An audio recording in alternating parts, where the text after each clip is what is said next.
So over the past few weeks, one of the worst kept secrets in football has come to fruition, and Erling Haaland has joined Manchester City. However, Liverpool have also made a big signing, their record signing, in Darwin Nunez as well. So what we're going to do today on Football Manager is we're going to simulate forward and see which one of the two players does have the best time and which one does work out as the better signing for their club. So first of all, let's head to Manchester City. So all I have done is I have moved Erling Haaland to the club. Where is he? Mr. Haaland. There he is. I've moved him across to the club for the 51 million, which has been accepted by the media is the correct value. Of course, he's going to be on an absolute massive wage. And only at the age of 20, this could be an absolutely dominant force in the Premiership for many years to come. I think there might be a little bit of an adaptation period, though, for Haaland, because I don't believe... I might be wrong on this, you let me know in the comment section. I don't think Man City played the best style for Haaland, and I don't think Haaland plays the best style for Man City. So one of the two is going to have to adapt to fit the other one. So it might take a little bit of time to get up and running. But to be honest, when you've got a striker this good, he's just going to score goals, isn't he? I mean, there's no question about it, he's just going to score goals. So I think that's what we'll see. Now, to make sure Haaland gets the most realistic time possible, I have moved Gabriel Jesus to Arsenal, which is the common idea of where he's going to go, and that obviously allows Haaland to be the main striker and really the only striker here for Manchester City. Now heading across to Liverpool, we of course have got Darwin Nunez. There he is. He's a striker, can also play up the wings. Now I believe, from what I understand, I've not seen much of Darwin Nunez play football, but he's a very pressing player, as you can see by his high work rate and teamwork. So he's going to fit into the Liverpool style, I think, very, very quickly, because that is exactly what they like to do. They like to high press the opponent's defence and get the ball high up the pitch and hit with a counter-attack. So this, I think, was a very, very good move for Liverpool. 81 million is a huge amount of money, but for a 22-year-old who could end up being one of the top players at the club, I think it is probably a safe gamble for them to go for. And with Liverpool as well, I have removed Sadio Mane and sent him to Bayern Munich, which again looks like it's going to be happening in real life, to make sure we give Nunez the fairest opportunity to showcase himself here at Liverpool. Right, that's the introduction done. Let's head to the end of Season 1 and see who is on top. So here we go then, the end of Season 1. Manchester City have won the league. Liverpool finished 4th. They finished quite a way behind Man City as well, though, who absolutely dominated. Liverpool did struggle. Man United got the 5th position. Southampton got 6th, which is interesting. But as you can see by the top goal scorer, Gabriel Jesus. 20 goals for Arsenal. Helping them confirm 2nd position in the league is fantastic. Van Dijk and Salah doing very, very well for Liverpool. But let's have a look at the actual players that this whole thing is about. And let's start things off with Darwin Nunez. So let's head over to Liverpool. He played... There he is. Oh, so he did suffer an injury. He's out for a chunk of time. But he still managed to get himself 36 games plus 8 from the bench. Scored 11, 10 assists. I mean, if he brought that back this season for Liverpool in his first season, I think they'd be happy with that. Of course, there's still some good players there that he's having to fight against, the likes of Lucas Diaz and Diogo Jota, who looks like... Is he going to be leaving potentially? I'm not sure. Minamino is leaving now. But yeah, it's a decent first season. Maybe not as much as they hoped, but he's quite a chunk away, isn't he? But I think the thing with Nunez, like we said, is he's not going to guaranteed to play as a striker. Let's just pick a random game. Let's go for the game against Manchester United that they lost. They did play Nunez as the striker. Okay. Burnley, where they won. Again, Nunez was the striker. So, I mean, from these... let's take the Man City game. From these random ones that we're picking out... Okay, so he didn't even play in this one at all. He was a new substitute. Yeah, from the random ones we're picking out, the games he plays, it looks like Nunez is always playing as the striker when he is playing. Of course, he has struggled with injuries and so forth. So, I mean, you can't blame his position for his lack of goals, I suppose. Okay, that's interesting. We'll have to see how he gets on next season. But 11 goals is not terrible. But from a if they're playing him as a main striker, I think they would have expected a hell of a lot more from him as well. Let's look at Manchester City then. Right, so where is our man, Erling Haaland? 48 games, 31 goals. That's more like it. Of course, that's all competitions. He put 12 in the Champions League, only 13 in the Premiership, 4 in the FA Cup, 1 in the Carabao Cup. 12 in 10 games in the Champions League is fantastic. Maybe a little bit less in the Premiership than they would have hoped, to be honest with you. I think they would have hoped for a lot more than 13 in 33 games, but as a season just to get himself bedded in, I think he's done pretty damn well. Right, Bernardo Silva, 24 goals. Wow. That's a lot for Silva. Okay, well, that's the end of season number 1. Let's move on to season number 2 and see if one of them, now they've got their feet under the table, really starts to elevate it. And here we go then, season number 2. And as you can see, this time it's Liverpool who's come out on top of the league with 99 points, 12 points clear of Manchester City in what is an incredible amount of points to get as well. So that's big for them. Luton were in the Premiership, which is interesting. I don't think I've ever seen them get promoted in this game before. But hey-ho. Right, let's have a look then. Since Liverpool won the league, we'll start with them. Darwin Nunez, 39 games, 17 goals. So an extra 6 goals in the previous season. Less assists this year, though. But it's definitely increasing, but still nowhere near as many as Salah. Let's have another look and see if they are playing him again as the striker. Let's check the Man City game. Oh, maybe I can't check the Man City game. Okay, let's check this Arsenal game. Right. They did play him at left wing in that game against Arsenal. This game against Manchester United, he did play as a striker. So it looks like he is getting utilised in more positions, but you'd expect when he is out wide, maybe he would get more assists. But that's not looking like the case. He was striker again in that one, with 2 goals either side from the 2 wingers, which, I mean, don't get me wrong, it could be the case that he's doing a lot of hard work up the top and getting the ball back. He has got an average rating of 7.32, which is not bad at all. It's pretty decent. Oh, that's last 5 games, isn't it? Overall season, 7.21, which actually puts him down around about there. So, I mean, behind the majority of the first team, to be honest. So he's not necessarily been the best player for them, but obviously he was a part of a contributing factor that won them the Premiership. Second highest goal scorer as well. And second highest assist, was it? No, it wasn't, no. Okay. But yeah, pretty damn good for Nunez. Let's move along to Manchester City then. And see how Mr. Haaland got on. Appearance-wise, Haaland played 40 games, scored 24 goals, so less goals than the previous season. More in the Premiership now, though, so actually played less in the Champions League. 17 goals in 30. I think last season he got 13 goals in the Premiership, so that's a lot better for him. Less in the Champions League. Looks like they actually got knocked out of the Champions League after the group stages, maybe. Straight into the Europa League, so that's not ideal for Manchester City, but that says more about them than it does about him. I see his finishing's gone up by a point there. He's up to a 19 now. But yeah, had a decent season, but of course they won't be happy with only finishing second. He was their top goal scorer. Bernardo Silva again second. And he got a fair amount of assists, 4th highest assists as well. So he contributed 31 goals in 40 appearances, which, when you look at it that way, is not actually terrible. But, of course, we continue on. So it's 1 league to Man City, 1 league to Liverpool. Let's see what happens at the end of season number 3. Here we go to the end of season 3. And as you can see, Manchester City have won the league 20 points clear of Liverpool and 10 points clear both of Chelsea and Manchester United. And you may have spotted it already, but Erling Haaland was the top goal scorer in the Premiership with 30 goals. And he had the highest average rating in the league as well of a 7.87, which is a massive rating, really. So let's check Liverpool first.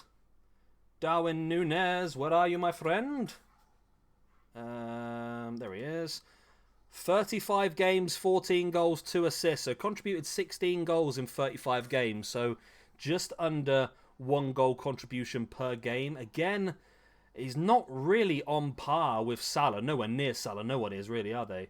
Of course, they've got Lucas Diaz, who also got 15 goals. They've got this other guy called Goncalo Ramos. Not really heard of him before, but he has got a fair whack. Actually got 14 goals in 19 games. So he has actually been the star of the season, really, for Liverpool. And Darwin Nunez, again, he's got an average rating of over 7, which is what you'd expect from one of the top teams, but I still think maybe he's not quite doing it. I mean, he's doing great. For 81 million, though, would you expect more from him at this point in time? I mean, this is coming from a Man United fan who had Paul Pogba for 80 million, so I can't really say. But, I mean, looking as a comparison against Haaland, I think I would expect a little bit more of Darwin Nunez at this point. Talking of Haaland, let's head over to Manchester City and have a look. 49 games, 38 goals, 7 assists. 45 goals contributed across 49 games even. That's massive. That is absolutely huge, and that is the sort of form that wins you everything, really. What did he do? So 30 goals in 30 games in the Premiership. 1 goal a game in the Premiership. Scored 4 in the FA Cup, 1 in the Carabao Cup. Champions League, they only played 9 games in the Champions League. I've not really been checking this, to be honest. How did they get on? Oh, they're about to play the final. I will check that next time out then. Because that's a huge one, that is. They could win the. Let me just do this then. Let me just go on holiday for a couple of days, and we'll come back after the Champions League final, which should be any second.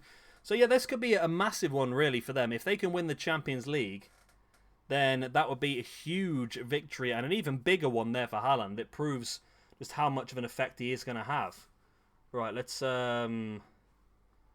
get ourselves up to the Premier Division. Manchester City schedule. They lost in the Champions League final to Chelsea. Wow. That's unfortunate for them. But Haaland still got a goal and a 7.4 rating. He's just been let down by some of the other players around him. Well, there we go then. At the end of season 3, Haaland is looking very, very strong. Darwin Nunez is still looking good. But I don't think he's quite at the level that Liverpool would have hoped for at this point in time. But let's move on to the end of season 4 and see if he pulls it out.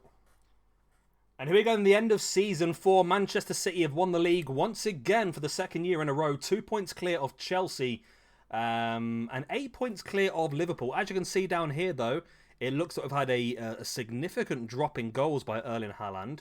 Let's check on Nunez first over at Liverpool. Where is he? Lucas Diaz. Darwin Nunez. 17 goals in 44 games. I mean, I think I am being harsh. I mean, I don't know. I mean, compared to Salah, I'm going to stop comparing him to Haaland because I think I think Haaland might have won this battle here. But compared to Salah, still a lot less goals. And Salah, I don't think is playing up front. I think he's always playing off the right in most of these teams. Let's have another look again to see what they're up to, Liverpool. They won the Europa League. With Nunez as the main striker and Salah scored twice on the right wing. I think they also won the FA Cup. They did, okay. The FA Cup, they beat Man City. Rafinha, Ramos, oh, they didn't even have Nunez on for that one. So that's an interesting one, that. Let's just pick another random game and see where Nunez was. So Nunez does seem to play striker in most of the games, but for me, playing that one single striker role, he doesn't seem to be bringing back that many goals unless he's playing more of a target man, which is not his preferred position. His preferred position is to play as a more pressing, aggressive striker. But I say Salah's doing a good job, but if Nunez was knocking in a similar amount of goals to Salah, would Liverpool be fighting for the Premiership rather than fighting to finish in that top 4? Well, it wasn't really a fight, was it really? There were 12 points clear of Manchester United. Right, let's see what happened then to Haaland this season, because obviously there's been a big drop. No, there hasn't, actually.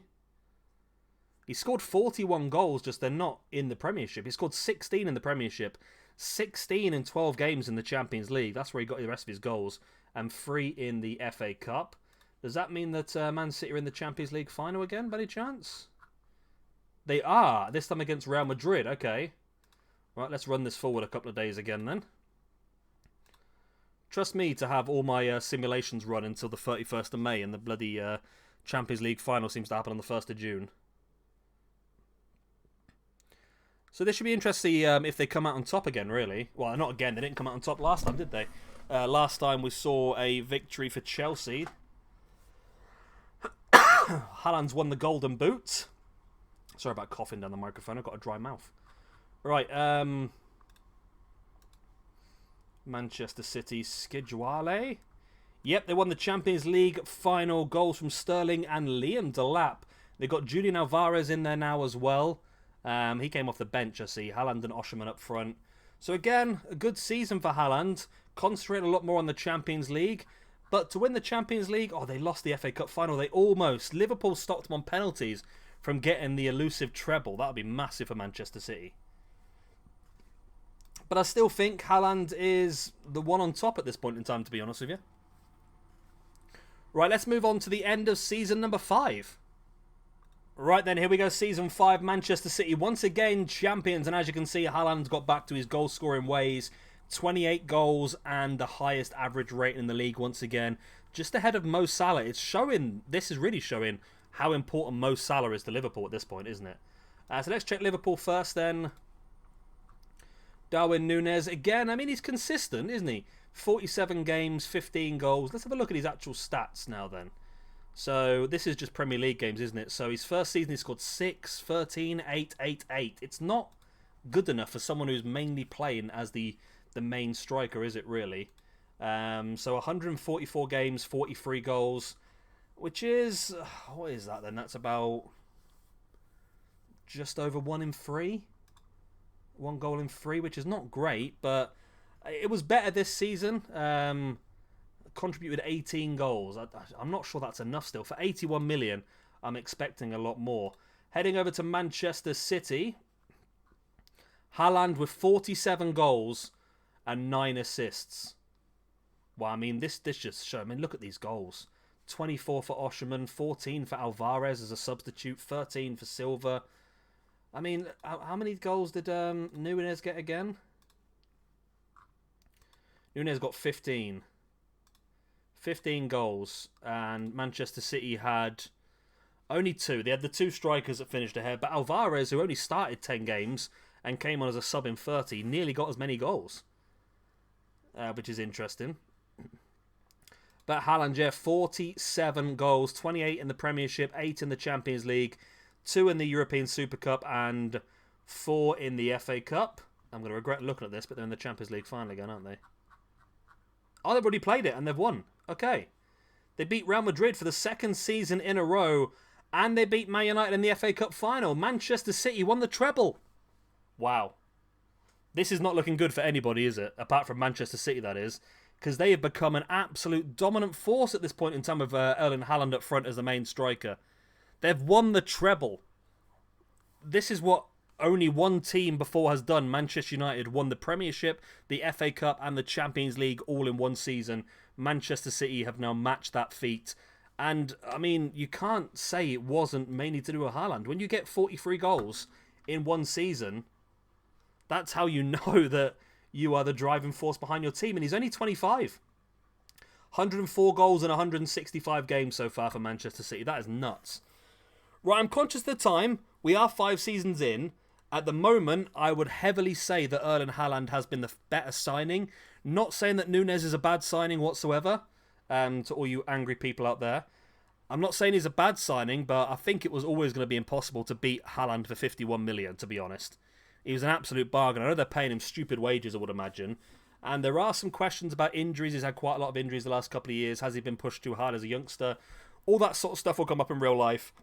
But at this point in time, I just want to point out, by the way, that Christian Eriksen got 17 assists. Sorry, I just wanted to point that out. Good old Christian Eriksen. But yeah, I mean, at this point in time, I would say that Haaland has been the better of the two. But what we're going to do is we're going to continue this on. I mean, both of them are quite young. They've both got long careers ahead of them. So what we'll do is we'll finish it off there for today. But in a couple of days' time, we'll upload a part 2 and do the next 5 seasons and see how far these guys really go and how long they stay at these clubs for and just how much of an impact they can have on not just the future of this, but maybe the future of the Premiership. Let's also have a quick look before we go. Just while I remember. What do I want to go? Is it World Award winners? There we go. Yeah, I thought it might be the case. Ballon d'Or, Erling Haaland. He's won it twice. He's won it in the 21. He won it in the first season, and then he's won it again this season. Great work. And Bernardo Silva came second. That's amazing to see 2 Man City players on there. Haaland was 3rd the year before. So he really is going to be a force to be reckoned with, isn't he, really? Absolute force to be reckoned with. But yeah, we'll leave it there for now. I'll see you again in a couple of days' time, like I say, and we'll do the next 5 seasons and see where these two guys end up. Thank you very much for watching. I've been Chevy Gamer. Like and subscribe, all the other good stuff, and I'll see you all next time. Bye-bye.